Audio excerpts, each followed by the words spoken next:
ನಮಸ್ಕಾರ. First tube ನ ಮತ್ತೊಂದು ವಿಡಿಯೋಗೆ ಸ್ವಾಗತ. ಸ್ನೇಹಿತರೆ, ಭಾರತದ ರಾಜಕಾರಣದಲ್ಲಿ ಅಧಿಕಾರ ಕಳೆದುಕೊಂಡ ನಾಯಕರು ವೋಟ್ ಬ್ಯಾಂಕ್ ಆಗಿ ಮತ್ತು ಮತ್ತೆ ಅಧಿಕಾರ ಹಿಡಿಯುವ ಹತಾಶೆಗಾಗಿ ಎಷ್ಟರ ಮಟ್ಟಿಗೆ ಕೆಳಮಟ್ಟಕ್ಕೆ ಇಳಿತಾರೆ ಅಂದ್ರೆ ಕೇವಲ ಒಂದು ನಿರ್ದಿಷ್ಟ ಸಮುದಾಯವನ್ನ ಓಲೈಸಲು ಕೋಟ್ಯಾಂತರ ಜನರ ನಂಬಿಕೆ ಮತ್ತು ಧರ್ಮವನ್ನ ಸಾರ್ವಜನಿಕವಾಗಿ ಅವಮಾನ ಮಾಡಲು ಕೂಡ ಹಿಂದೆಟು ಹಾಕೋದಿಲ್ಲ. ಇಷ್ಟು ವರ್ಷಗಳ ಕಾಲ ಕೇವಲ ಸಣ್ಣ ಪುಟ್ಟ ನಾಯಕರು ಇಂತಹ ಹೇಳಿಕೆಗಳನ್ನು ನೀಡ್ತಾ ಇದ್ರು. ಆದ್ರೆ ಈಗ ಬಂಗಾಳವನ್ನ ದಶಕಗಳ ಕಾಲ ಆಳಿದ್ದ ಮಾಜಿ ಮುಖ್ಯಮಂತ್ರಿಯೊಬ್ಬರು ಭಾರತದ ಪ್ರಾಚೀನ ಧರ್ಮದ ಬಗ್ಗೆ ಅತ್ಯಂತ ಕೀಳು ಮಟ್ಟದ ಪದಗಳನ್ನ ಬಳಸಿ ಇಡೀ ದೇಶದ ಆಕ್ರೋಶಕ್ಕೆ ಗುರಿಯಾಗಿದ್ದಾರೆ. ಹೌದು, ಪಶ್ಚಿಮ ಬಂಗಾಳದಲ್ಲಿ ಈಗ ಅಧಿಕಾರ ಕಳೆದುಕೊಂಡು ವಿರೋಧ ಪಕ್ಷದ ಸ್ಥಾನದಲ್ಲಿರುವಂತಹ ಮಾಜಿ ಮುಖ್ಯಮಂತ್ರಿ ಮತ್ತು ತೃಣಮೂಲ ಕಾಂಗ್ರೆಸ್ ಅಂದ್ರೆ ಟಿಎಂಸಿ ಪಕ್ಷದ ನಾಯಕಿ ಮಮತಾ ಬ್ಯಾನರ್ಜಿ ಅವರು ಇದೀಗ ಭಾರಿ ದೊಡ್ಡ ವಿವಾದದ ಸುಳಿಯಲ್ಲಿ ಸಿಲುಕೊಂಡಿದ್ದಾರೆ. ಹಿಂದೂಗಳ ಪವಿತ್ರ ಸನಾತನ ಧರ್ಮವನ್ನ ಗಂಧ ಧರ್ಮ ಅಂದ್ರೆ ಕೊಳುಕು ಧರ್ಮ ಅಂತ ಕರೆದಿದ್ದಾರೆ ಎನ್ನುವ ಭಾರಿ ದೊಡ್ಡ ಆರೋಪ ಅವರ ಮೇಲೆ ಕೇಳಿ ಬಂದಿದೆ. ಈ ಹೇಳಿಕೆಯ ಬೆನ್ನಲ್ಲೇ ಕೋಟ್ಯಾಂತರ ಸನಾತನ ಧರ್ಮದ ಅನುಯಾಯಿಗಳು ಅಕ್ಷರಶಃ ರೊಚ್ಚಿಗೆದ್ದಿದ್ದಾರೆ. ದೀದಿಯ ವರ್ಷಗಳ ಹಳೆಯ ತಪ್ಪಿಗೆ ಈಗ ಕಠಿಣ ಶಿಕ್ಷೆ ಕೊಡುವ ಸಮಯ ಬಂದಿದೆ ಅಂತ ಗುಡುಕ್ತಾ ಇದ್ದಾರೆ. ಅಷ್ಟಕ್ಕೂ ಅಧಿಕಾರ ಕಳೆದುಕೊಂಡ ಹತಾಶೆಯಲ್ಲಿ ಮಮತಾ ಬ್ಯಾನರ್ಜಿ ಅವರು ಸನಾತನ ಧರ್ಮದ ಬಗ್ಗೆ ಇಷ್ಟೊಂದು ಕೀಳಾಗಿ ಮಾತನಾಡಿದ್ಯಾಕೆ? ಈ ವಿವಾದಾತ್ಮಕ ಹೇಳಿಕೆಯ ಬೆನ್ನಲ್ಲೇ ಪೊಲೀಸ್ ಠಾಣೆಯಲ್ಲಿ ದಾಖಲಾಗಿರುವ ಈ ಭಾರಿ ದೊಡ್ಡ ಎಫ್ಐಆರ್ ಹಿಂದಿನ ಅಸಲಿ ಗುಟ್ಟೇನು? ಬಂಗಾಳದ ನೂತನ ಮುಖ್ಯಮಂತ್ರಿ ಬಿಜೆಪಿಯ ಸುವೇಂದು ಅಧಿಕಾರಿ ಅವರು ಮಾಜಿ ಸಿಎಂ ದೀದಿಗೆ ಕೊಟ್ಟಿರುವಂತಹ ಆ ಖಡಕ್ ವಾರ್ನಿಂಗ್ ಆದ್ರೂ ಎಂಥದ್ದು? ಈ ಬೆಳವಣಿಗೆಯಿಂದಾಗಿ ಟಿಎಂಸಿ ಪಕ್ಷದ ಒಳಗೆ ಹಿರಿಯ ನಾಯಕರ ನಡುವೆ ಶುರುವಾಗಿರುವಂತಹ ಆ ಭಾರಿ ದೊಡ್ಡ ಕೋಲಾಹಲ ಏನು? ಬನ್ನಿ ಇವತ್ತಿನ ಎಕ್ಸ್ಕ್ಲೂಸಿವ್ ಡೀಟೇಲ್ ರಿಪೋರ್ಟ್ ನಲ್ಲಿ ಇಡೀ ದೇಶದ ನಿದ್ದೆಗೆಡಿಸಿರುವಂತಹ ಈ ಸನಾತನ ಧರ್ಮದ ವಿವಾದದ ಪ್ರತಿಯೊಂದು ಗುಟ್ಟನ್ನ ಎಳೆಯಾಗಿ ಬಿಚ್ಚಿಡೋಣ. ರಾಷ್ಟ್ರೀಯ ರಾಜಕಾರಣ ಮತ್ತು ನಮ್ಮ ಧರ್ಮದ ಅಸ್ಮಿತೆಗೆ ಸಂಬಂಧಿಸಿದ ಈ ಸ್ಫೋಟಕ ಮಾಹಿತಿಯನ್ನು ಪ್ರತಿಯೊಬ್ಬ ಭಾರತೀಯನು ತಿಳಿದುಕೊಳ್ಳಬೇಕು. ಹೀಗಾಗಿ ವಿಡಿಯೋವನ್ನ ಎಲ್ಲೂ ಸ್ಕಿಪ್ ಮಾಡದೆ ಕೊನೆವರೆಗೂ ನೋಡಿ. ಸೊ ವಿಡಿಯೋವನ್ನ ಶುರು ಮಾಡೋಣ. ಆದ್ರೆ ಅದಕ್ಕೂ ಮುನ್ನ ಹಿಂದೂ ಧರ್ಮ ಸನಾತನ ಧರ್ಮದ ಬಗ್ಗೆ ಕೀಳಾಗಿ ಮಾತನಾಡಿರುವಂತಹ ಮಮತಾ ಬ್ಯಾನರ್ಜಿಯನ್ನ ಅರೆಸ್ಟ್ ಮಾಡಿ ಜೈಲಿಗೆ ಹಾಕಬೇಕು ಅಂತ ನಿಮ್ಗನ್ಸಿದ್ರೆ ಎಸ್ ಅಂತ ಕಮೆಂಟ್ ಮಾಡಿ ಹಾಗೂ ವಿಡಿಯೋಗೆ ಲೈಕ್ ಕೊಡಿ. ಸ್ನೇಹಿತರೆ, ಈ ಭಾರಿ ದೊಡ್ಡ ರಾಜಕೀಯದ ವಿವಾದದ ಅಸಲಿ ಕಥೆ ಅರ್ಥವಾಗಬೇಕಾದ್ರೆ ನೀವು ಮೊದಲು ಮಮತಾ ಬ್ಯಾನರ್ಜಿ ಅವರು ಆಡಿರುವಂತಹ ಆ ವಿವಾದಾತ್ಮಕ ಮಾತುಗಳ ಹಿನ್ನೆಲೆಯನ್ನ ಅರ್ಥ ಮಾಡ್ಕೊಳ್ಬೇಕಾಗತ್ತೆ. ಅಧಿಕಾರ ಕಳೆದುಕೊಂಡ ನಂತರ ತೀವ್ರ ಹತಾಶೆಯಲ್ಲಿರುವಂತಹ ಮಮತಾ ಬ್ಯಾನರ್ಜಿ ಅವರು ಇತ್ತೀಚೆಗೆ ನಡೆದ ಒಂದು ಬಹಿರಂಗ ಸಭೆಯಲ್ಲಿ ಆಡಳಿತಾರೂಢ ಬಿಜೆಪಿಯನ್ನು ಟೀಕಿಸುವ ಭರದಲ್ಲಿ ಸನಾತನ ಧರ್ಮದ ಬಗ್ಗೆ ಉಲ್ಲೇಖಿಸಿದ್ದಾರೆ. ಆದ್ರೆ ಅವರು ಬಳಸಿದ ಪದಗಳು ಅತ್ಯಂತ ಆಕ್ಷೇಪಾರ್ಹವಾಗಿದ್ವು. ಸನಾತನ ಧರ್ಮವನ್ನ ಅವರು ಗಂಧ ಧರ್ಮ ಅಂದ್ರೆ ಕಲುಷಿತ ಅಥವಾ ಕೊಳುಕು ಧರ್ಮ ಎನ್ನುವ ಅರ್ಥದಲ್ಲಿ ಬಳಸಿದ್ದಾರೆ ಎನ್ನುವ ಭಾರಿ ದೊಡ್ಡ ಆರೋಪ ಕೇಳಿ ಬಂದಿದೆ. ಪ್ರಪಂಚದ ಅತ್ಯಂತ ಹಳೆಯ ಮತ್ತು ಶಾಂತಿ ಪ್ರಿಯ ಧರ್ಮವಾದ ಸನಾತನ ಧರ್ಮವನ್ನ ಕೇವಲ ತಮ್ಮ ಕಳೆದು ಹೋದ ರಾಜಕೀಯ ಲಾಭಕ್ಕಾಗಿ ಹೀಗೆ ಕೀಳಾಗಿ ನಿಂದಿಸಿದ್ದು ಇಡೀ ಹಿಂದೂ ಸಮಾಜಕ್ಕೆ ಮಾಡಿದ ಭಾರಿ ದೊಡ್ಡ ಅವಮಾನವಾಗಿದೆ. ಒಂದು ರಾಜ್ಯವನ್ನ ದಶಕಗಳ ಕಾಲ ಆಳಿದಂತಹ ನಾಯಕಿಯಾಗಿ ಪ್ರತಿಯೊಂದು ಧರ್ಮವನ್ನ ಸಮಾನವಾಗಿ ಗೌರವಿಸಬೇಕಾದ ಕನಿಷ್ಠ ಜವಾಬ್ದಾರಿ ಮಮತಾ ಬ್ಯಾನರ್ಜಿ ಅವರ ಮೇಲಿತ್ತು.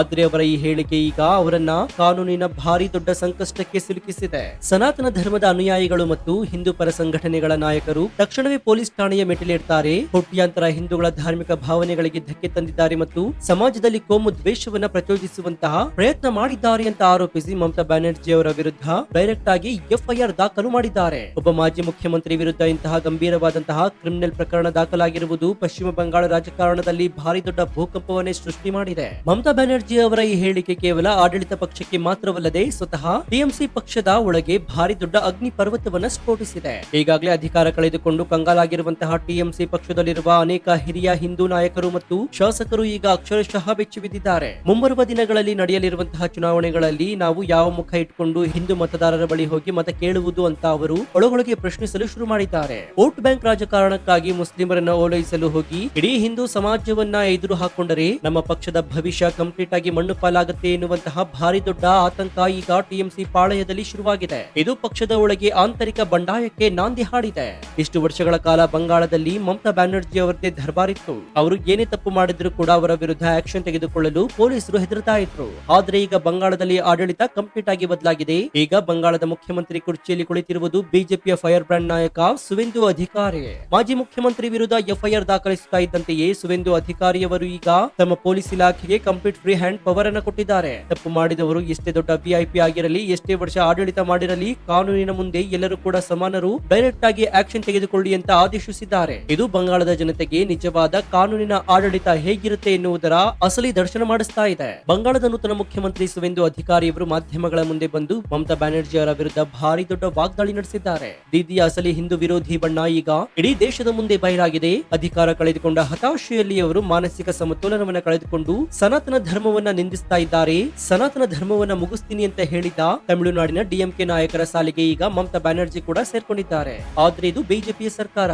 ಇಲ್ಲಿ ಹಿಂದೂ ಧರ್ಮವನ್ನ ಅವಮಾನಿಸಿದ್ರೆ ಕೇವಲ ಎಚ್ಚರಿಕೆ ಕೊಟ್ಟು ಬಿಡೋದಿಲ್ಲ, ಬದಲಾಗಿ ನೇರವಾಗಿ ಜೈಲಿನ ಕಂಬಿ ಹೆಣಿಸುವಂತೆ ಮಾಡ್ತೀವಿ ಅಂತ ಸಿಎಂ ಶಿವೆಂದು ಅಧಿಕಾರಿ ಗುಡುಗಿದ್ದಾರೆ. ಮುಖ್ಯಮಂತ್ರಿಯ ಖಡಕ್ ಅಟ್ಯಾಕ್ ಟಿಎಂಸಿ ನಾಯಕರ ನಿದ್ದೆಯನ್ನಗೆಡಿಸಿದೆ. ಇನ್ನು ಸ್ನೇಹಿತರೆ, ಮಮತಾ ಬ್ಯಾನರ್ಜಿ ಅವರು ಇಂತಹ ಹೇಳಿಕೆಯನ್ನ ಆಕಸ್ಮಿಕವಾಗಿ ನೀಡೋದಿಲ್ಲ. ಇದರ ಹಿಂದೆ ಒಂದು ಭಾರಿ ದೊಡ್ಡ ಕರಾಳ ರಾಜಕೀಯ ಗಣಿತ ಅಡಗಿದೆ. ಬಂಗಾಳದಲ್ಲಿ ಅಧಿಕಾರ ಕಳೆದುಕೊಂಡಿರುವಂತಹ ಟಿಎಂಸಿ ಪಕ್ಷಕ್ಕೆ ಈಗ ಉಳಿದಿರುವ ಏಕೈಕ ಆಶಾಕಿರಣ ಅಂದ್ರೆ ಅದು ಅಲ್ಪಸಂಖ್ಯಾತ ಮತದಾರರು. ಈ ಮತ ಬ್ಯಾಂಕ್ ಕಂಪ್ಲೀಟ್ ಆಗಿ ತಮ್ಮ ಬಳಿಯೇ ಇರಬೇಕು ಅಂದ್ರೆ ಅವರು ಈ ರೀತಿಯ ಧ್ರುವೀಕರಣ ರಾಜಕಾರಣವನ್ನ ಮಾಡಲೇಬೇಕಾಗತ್ತೆ. ಬಿಜೆಪಿ ಅಂದ್ರೆ ಹಿಂದೂಗಳ ಪಕ್ಷ, ನಾವು ನಿಮ್ಮ ಜೊತೆಗಿರ್ತೀವಿ ಅಂತ ಅಲ್ಪಸಂಖ್ಯಾತರಿಗೆ ತೋರಿಸಿಕೊಳ್ಳಲು ದೀದಿ ಇಂತಹ ಕೀಳು ಮಟ್ಟದ ಹೇಳಿಕೆಯನ್ನು ನೀಡ್ತಾ ಇದ್ದಾರೆ. ಆದ್ರೆ ಈ ಬಾರಿ ಅವರ ಲೆಕ್ಕಾಚಾರ ಕಂಪ್ಲೀಟ್ ಆಗಿ ಉಲ್ಟಾ ಪಲ್ಟಾ ಹೊಡೆದಿದ್ದು ಇಡೀ ಹಿಂದೂ ಸಮಾಜ ಒಗ್ಗೂಡುವಂತೆ ಮಾಡಿದೆ. ಈ ವಿವಾದ ಕೇವಲ ಪಶ್ಚಿಮ ಬಂಗಾಳಕ್ಕೆ ಮಾತ್ರ ಸೀಮಿತವಾಗಿಲ್ಲ, ಬದಲಾಗಿ ಇಡೀ ಭಾರತದಾದ್ಯಂತ ಭಾರಿ ದೊಡ್ಡ ಸಂಚಲನವನ್ನ ಸೃಷ್ಟಿ ಮಾಡಿದೆ. ಉತ್ತರ ಪ್ರದೇಶ, ಗುಜರಾತ್, ಮಹಾರಾಷ್ಟ್ರ, ಕರ್ನಾಟಕ ಸೇರಿದಂತೆ ದೇಶದ ಮೂಲೆ ಮೂಲೆಯಲ್ಲಿರುವಂತಹ ಸನಾತನ ಧರ್ಮದ ಅನುಯಾಯಿಗಳು ಮಮತಾ ಬ್ಯಾನರ್ಜಿ ಅವರ ವಿರುದ್ಧ ಬೀದಿಗಿಳಿದು ಪ್ರತಿಭಟನೆ ಮಾಡ್ತಾ ಇದ್ದಾರೆ. ನಮ್ಮ ಧರ್ಮ ನಮಗೆ ಪ್ರಾಣಕ್ಕಿಂತಲೂ ಮಿಗಿಲು, ಅದನ್ನ ರಾಜಕೀಯ ಲಾಭಕ್ಕಾಗಿ ಅವಮಾನಿಸುವ ಹಕ್ಕು ಮಾಜಿ ಮುಖ್ಯಮಂತ್ರಿಗಳಿಗೂ ಇಲ್ಲ, ಯಾರಿಗೂ ಇಲ್ಲ. ಮಮತಾ ಬ್ಯಾನರ್ಜಿ ಅವರು ತಕ್ಷಣವೇ ಇಡೀ ದೇಶದ ಕ್ಷಮೆ ಕೇಳಬೇಕು ಅಂತ ಸಾಧು ಸಂತರು, ಮಠಾಧೀಶರು ಖಡಕ್ ಆಗಿ ಎಚ್ಚರಿಕೆಯನ್ನು ನೀಡಿದ್ದಾರೆ. ಮಮತಾ ಬ್ಯಾನರ್ಜಿ ಅವರ ಈ ಹೇಳಿಕೆಯಿಂದಾಗಿ ಅತಿ ಹೆಚ್ಚು ಮುಖಭಂಗ ಅನುಭವಿಸುತ್ತಾ ಇರುವುದು ಅವರ ಭಾಗದಲ್ಲಿರುವಂತಹ ಇಂಡಿಯಾ ಒಕ್ಕೂಟ. ಕಾಂಗ್ರೆಸ್, ಸಮಾಜವಾದಿ ಪಕ್ಷ ಮತ್ತು ಇತರ ಮಿತ್ರ ಪಕ್ಷಗಳ ನಾಯಕರು ಈಗ ಮಮತಾ ಬ್ಯಾನರ್ಜಿ ಅವರ ಈ ಹೇಳಿಕೆಯನ್ನ ಸಮರ್ಥಿಸಿಕೊಳ್ಳಲಾಗದೆ ಒದ್ದಾಡ್ತಾ ಇದ್ದಾರೆ. ನಾವು ಸನಾತನ ಧರ್ಮವನ್ನು ಗೌರವಿಸ್ತಾ ಇದ್ದೀವಿ ಅಂತ ಹೇಳಿಕೊಳ್ಳುವ ಈ ನಾಯಕರು ಈಗ ಮಮತಾ ಬ್ಯಾನರ್ಜಿ ಅವರ ಈ ಹೇಳಿಕೆಗೆ ಏನು ಉತ್ತರ ಕೊಡ್ತಾರೆ ಅಂತ ಬಿಜೆಪಿ ನಾಯಕರು ಡೈರೆಕ್ಟ್ ಆಗಿ ಪ್ರಶ್ನೆ ಮಾಡ್ತಾ ಇದ್ದಾರೆ. ಇದು ಇಂಡಿಯಾ ಒಕ್ಕೂಟದ ಒಳಗಿರುವಂತಹ ಭಿನ್ನಾಭಿಪ್ರಾಯಗಳನ್ನ ಮತ್ತು ಅವರ ಹಿಂದೂ ವಿರೋಧಿ ಮನಸ್ಥಿತಿಯನ್ನ ಜಗಜ್ಜಾಹೀರಾಗುವಂತೆ ಮಾಡಿದೆ. ಪಶ್ಚಿಮ ಬಂಗಾಳದಲ್ಲಿ ಮುಂಬರುವ ದಿನಗಳಲ್ಲಿ ನಡೆಯಲಿರುವಂತಹ ನಿರ್ಣಾಯಕ ಚುನಾವಣೆಗಳ ಮೇಲೆ ಈ ವಿವಾದ ಭಾರಿ ದೊಡ್ಡ ಪ್ರಭಾವ ಬೀರಲಿದೆ. ರಾಜಕೀಯ ತಜ್ಞರ ಪ್ರಕಾರ ಬಂಗಾಳದ ರಾಜಕೀಯ ತಾಪಮಾನ ಈಗ ಕುದಿತಾ ಇರುವ ಹಂತಕ್ಕೆ ತಲುಪಿದೆ. ಈಗಾಗಲೇ ಅಧಿಕಾರ ಕಳೆದುಕೊಂಡು ಕಳೆಗುಂದಿರುವಂತಹ ಟಿಎಂಸಿ ಪಕ್ಷಕ್ಕೆ ಮತ ಹಾಕ್ತಾ ಇದ್ದ ಅಳಿದುಳಿದ ಸಾಂಪ್ರದಾಯಿಕ ಹಿಂದೂ ಮತದಾರರು ಕೂಡ ಈಗ ತಮ್ಮ ನಿರ್ಧಾರವನ್ನ ಕಂಪ್ಲೀಟ್ ಆಗಿ ಬದಲಾಯಿಸುವ ಸಾಧ್ಯತೆ ಕೂಡ ಇದೆ. ನಮ್ಮ ಧರ್ಮವನ್ನೇ ಅವಮಾನಿಸುವ ಪಕ್ಷಕ್ಕೆ ನಾವು ಯಾಕೆ ಮತ ಹಾಕಬೇಕು ಎನ್ನುವ ಪ್ರಶ್ನೆ ಪ್ರತಿಯೊಬ್ಬರ ಮನಸ್ಸಿನಲ್ಲೂ ಕೂಡ ಮೂಡ್ತಾ ಇದೆ. ಇದು ಮುಂಬರುವ ಚುನಾವಣೆಯಲ್ಲಿ ಟಿಎಂಸಿ ಪಕ್ಷವನ್ನ ಕಂಪ್ಲೀಟ್ ಆಗಿ ಶೂನ್ಯಕ್ಕೆ ತಳ್ಳುವುದು 100% ಗ್ಯಾರಂಟಿ ನೆಲಾಗ್ತಾ ಇದೆ. ಮಮತಾ ಬ್ಯಾನರ್ಜಿ ಅವರ ವಿರುದ್ಧ ದಾಖಲಾಗಿರುವಂತಹ ಈ ಎಫ್ಐಆರ್ ನ ಕಾನೂನು ಪ್ರಕ್ರಿಯೆ ಈಗ ಭಾರಿ ಕುತೂಹಲವನ್ನ ಕೆರಳಿಸಿದೆ. ಧಾರ್ಮಿಕ ಭಾವನೆಗಳಿಗೆ ಧಕ್ಕೆ ತಂದ ಪ್ರಕರಣಗಳು ಬಹಳ ಗಂಭೀರವಾದಂತಹ ಕ್ರಿಮಿನಲ್ ಒಫೆನ್ಸ್ ಆಗಿವೆ. ಈಗ ರಾಜ್ಯದಲ್ಲಿ ಇರುವುದು ಶಿವೆಂದು ಅಧಿಕಾರಿ ಅವರ ನೇತೃತ್ವದ ಪೊಲೀಸ್ ಇಲಾಖೆ. ಪೊಲೀಸರು ಈ ಪ್ರಕರಣದ ತನಿಖೆಯನ್ನ ಚುರುಕುಗೊಳಿಸಿದರೆ ಮಮತಾ ಬ್ಯಾನರ್ಜಿ ಅವರು ಕೋರ್ಟ್ ಮೆಟ್ಟಿಲೇರಿ ಜಾಮೀನು ಪಡೆಯಬೇಕಾದ ಅನಿವಾರ್ಯತೆ ಬರಬಹುದು. ಒಂದ್ ವೇಳೆ ಕೋರ್ಟ್ ಕಠಿಣ ನಿರ್ಧಾರವನ್ನು ತೆಗೆದುಕೊಂಡ್ರೆ ಮತ್ತು ಪೊಲೀಸರು ಸಾಕ್ಷ್ಯವನ್ನ ಸರಿಯಾಗಿ ಒದಗಿಸಿದರೆ ಮಾಜಿ ಸಿಎಂಗೆ ಜೈಲು ದರ್ಶನವಾಗುವ ಎಲ್ಲಾ ಸಾಧ್ಯತೆಗಳು ಕೂಡ ಇದೆ. ಕಾನೂನಿನ ಕುಣಿಕೆ ಈಗ ದೀದಿಯ ಕುತ್ತಿಗೆಗೆ ಸುತ್ತಿಕೊಳ್ತಾ ಇರುವುದು ಸ್ಪಷ್ಟವಾಗಿ ಕಾಣಿಸ್ತಾ ಇದೆ. ಈ ಇಡೀ ವಿವಾದದಲ್ಲಿ ಟಿಎಂಸಿ ಪಕ್ಷದ ಯುವ ನಾಯಕ ಮತ್ತು ದೀದಿಯ ಅಳಿಯ ಅಭಿಷೇಕ್ ಬ್ಯಾನರ್ಜಿ ಅವರ ಕಂಪ್ಲೀಟ್ ಆಗಿ ಸೈಲೆಂಟ್ ಆಗಿರುವುದು ಭಾರಿ ಕುತೂಹಲ ಮೂಡಿಸಿದೆ. ಪಕ್ಷದ ಇಮೇಜ್ ಕಂಪ್ಲೀಟ್ ಆಗಿ ಡ್ಯಾಮೇಜ್ ಆಗ್ತಾ ಇರುವುದು ಅಭಿಷೇಕ್ ಅವರಿಗೂ ಗೊತ್ತಿದೆ. ಈಗಾಗಲೇ ಅಧಿಕಾರ ಇಲ್ಲದೆ ಪಕ್ಷ ಸೊರಗಿದೆ. ಈಗ ಈ ವಿವಾದವನ್ನ ಹೇಗೆ ತಣ್ಣಗಾಗಿಸಬೇಕು ಎನ್ನುವ ಬಗ್ಗೆ ಅವರು ಕಾರ್ಪೊರೇಟ್ ಸ್ಟ್ರಾಟಜಿಸ್ಟ್ ಗಳ ಜೊತೆಗೆ ರಹಸ್ಯ ಮಾತುಕತೆ ನಡೆಸ್ತಾ ಇದ್ದಾರೆ ಎನ್ನಲಾಗ್ತಾ ಇದೆ. ಸನಾತನ ಧರ್ಮದ ವಿರೋಧದಿಂದ ಪಕ್ಷವನ್ನ ಹೊರತರಲು ಅವರು ಹೊಸ ನೆರೆಟಿವ್ ಬಿಲ್ಡ್ ಮಾಡುವ ಪ್ರಯತ್ನದಲ್ಲಿದ್ದಾರೆ. ಆದ್ರೆ ಹಿಂದೂಗಳ ಆಕ್ರೋಶ ಮತ್ತು ಸಿಎಂ ಶಿವೆಂದು ಅಧಿಕಾರಿ ಅವರ ಖಡಕ್ ಆಡಳಿತದ ಮುಂದೆ ಅವರ ಯಾವ ತಂತ್ರವೂ ಕೂಡ ವರ್ಕ್ ಆಗೋದಿಲ್ಲ ಎನ್ನುವುದು ಅಷ್ಟೇ ಸತ್ಯ. ಒಟ್ಟಾರೆಯಾಗಿ ಹೇಳೋದಾದ್ರೆ ಸ್ನೇಹಿತರೆ, ರಾಜಕಾರಣದಲ್ಲಿ ನಾವು ಆಡುವ ಮಾತುಗಳು ಬಿಟ್ಟ ಬಾಣದಂತೆ. ಒಮ್ಮೆ ನಾಲಿಗೆಯಿಂದ ಹೊರಬಂದರೆ ಅದು ಯಾವ ಮಟ್ಟಕ್ಕೆ ಡ್ಯಾಮೇಜ್ ಮಾಡುತ್ತೆ ಎನ್ನುವುದನ್ನ ಊಹಿಸಲು ಕೂಡ ಸಾಧ್ಯ.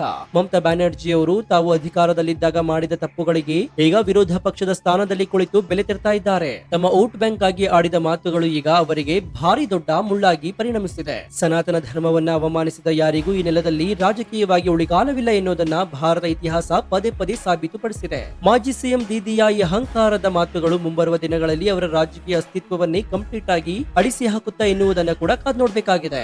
ಸೊ ನಿಮ್ಗೇನನ್ಸುತ್ತೆ? ಹತಾಶೆಯಿಂದ ರಾಜಕೀಯ ಲಾಭಕ್ಕಾಗಿ ಸನಾತನ ಧರ್ಮವನ್ನ ಗಂಧ ಧರ್ಮ ಅಂತ ಕರೆದಿರುವ ಮಾಜಿ ಸಿಎಂ ಮಮತಾ ಬ್ಯಾನರ್ಜಿ ಅವರ ಹೇಳಿಕೆ ಇಡೀ ಹಿಂದೂ ಸಮಾಜಕ್ಕೆ ಮಾಡಿದ ಭಾರಿ ದೊಡ್ಡ ಅವಮಾನ ಅಂತ ನಿಮ್ಗನ್ಸುತ್ತಾ?